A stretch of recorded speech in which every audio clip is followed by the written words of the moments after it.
Hey, welcome back to Hannity. We're live on the Vegas Strip at the MGM Grand, and joining us now is the President Obama's half-brother, Malik Obama. How are you, sir?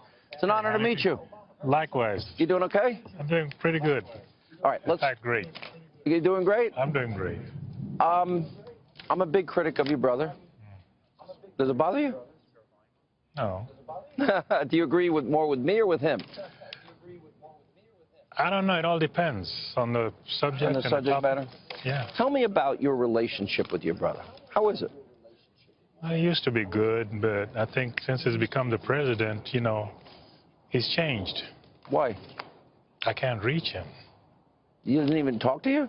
Well, we talk, but it's hard. You know, I can't reach him. You can't ever. Have you been to the White House? I've been there, yes. How many times? Almost every year. Once a year? What, do you get invited to a Christmas party? I have to fight to get in. You have to fight to get in? He doesn't invite his brother? He's my brother, so wait a minute. He once said we got to be our brother's keeper, didn't he? I know. You know. You disappointed in him? I am. I am. You feel he's abandoned your family? I don't know about abandoning the family. It's just that, you know,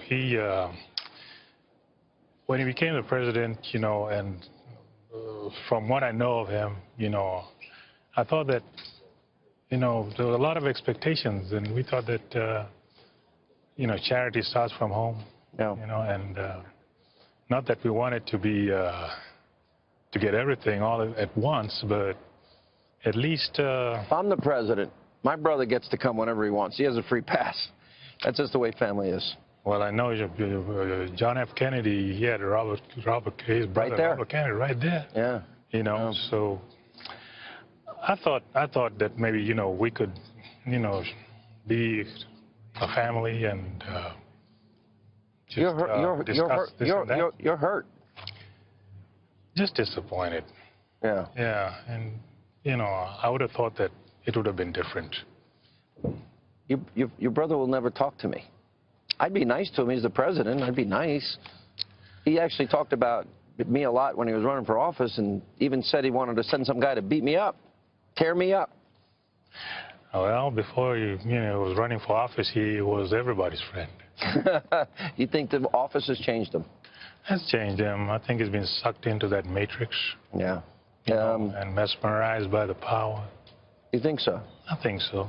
Yeah, because what he was makes a different you think guy. that? He was a different guy. What was different about him? He was, you know, humble, and he would listen. There was a soft side of him. But now, you know, he's just too formal and stiff. Even when you're alone? Even when we're alone. There's not too much that we can talk about that is really hot, you know, brother to brother. It's too formal, you know. It's like he's busy, he's got this line of people, all these people, you know, want to see him. So it would have been nice if, let's say, maybe I could go and have dinner with him, you know, and then it's So when you do relaxed. see him, how long are you talking to him for? Maybe 15 minutes. That's it? 20 minutes. That's got to be disappointing. How do you feel? I always give out numbers. I don't think he's done a good job.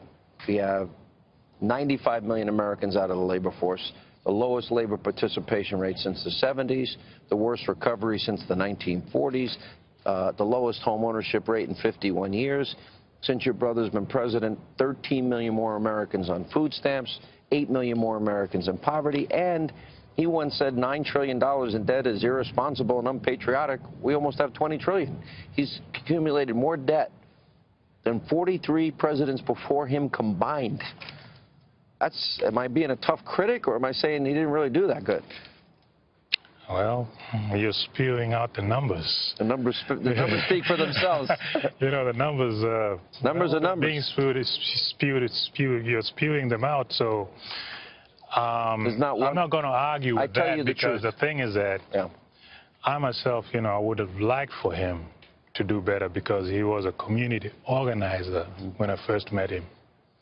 So I like to see him sometimes go into the community, you know, and not without the trappings of I don't want to defend you, brother. I think the trappings of power are tough. You're a president, you get isolated, but I think it's all the more reason to bring your family closer, to keep you real, keep you grounded. Which is true. I have an idea. Why don't you and I will make a call. You'll take your call and you say, I'm with my buddy Hannity. We want to come see you and keep you real. What do you think? I don't know, because the security and everything going through. Yeah, no, they can. I'm not bringing anything in with me. I'm good.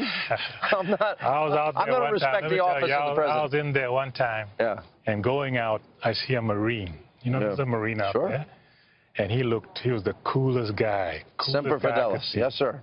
And I thought of the Queen and, you know, the God and the gods out there in the Windsor Castle and everything. Right. And I wanted to take a picture with him, just to have a picture with him.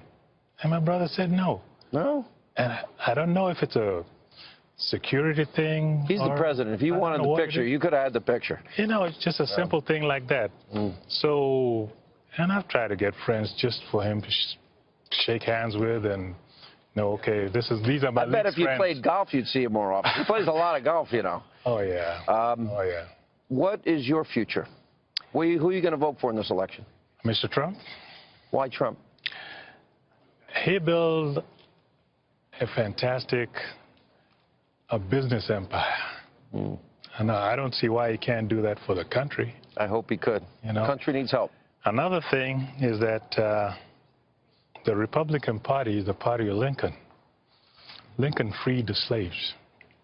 It's also the party that Lyndon Johnson counted on to pass the Civil Rights Act, the Voting Rights Act, because people like Al Gore's father and Hillary Clinton says her mentor, Robert Byrd, who was a former Klansman, she says, he's my mentor, because they filibustered and went against the Civil Rights Act and Voting Rights Act.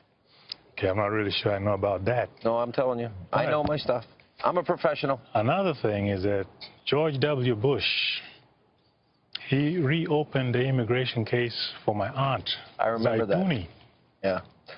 You know? And you appreciated that. I really do. You know? Very nice to meet you, Malik. God bless you. You're welcome. And if your brother wants to invite us, I'm willing to go, okay? You're on. All right. Stay right there. Thanks a lot.